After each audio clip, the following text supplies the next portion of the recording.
শতরূপে সারদা বই থেকে পাঠ। বিষয় সহধর্মিণী মঞ্জু ঘোষ, বিদুষী গৃহবধূ, কলকাতা। পরের অংশ।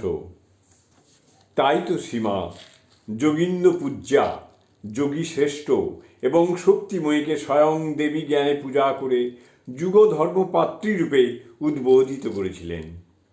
এই ষোড়শী পূজার মাধ্যমে শ্রীরামকৃষ্ণের অভূতপূর্ব সাধনাই যে শুধু পূর্ণ হলো তাই নয়, সূচনা হলো আর একটি অধ্যায়ের, যে অধ্যায়ে যুগবতারের জীবনব্রতে সহধর্মী রূপে সক্রিয় ভূমিকা নেবেন শ্রী মা।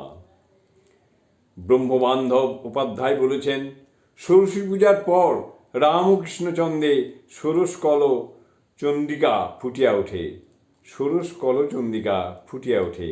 ওই শোভা ইতিহাসে অতি দুর্লভ। অনেক অনেক সাধু মহাজন সহধর্মিণী ত্যাগ করিয়াছেন বটে, কিন্তু শ্রীরামকৃষ্ণের ত্যাগ নয়, অঙ্গীকারের পরাকাষ্ঠা।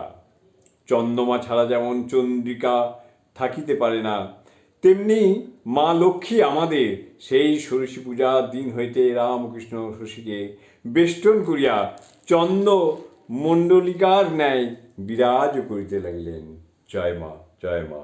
জননীং শারদাং দেবীং রামকৃষ্ণং জগদ্গুরুং পাদ পদ্মে তয়ো শ্রিত্বা প্রণমা।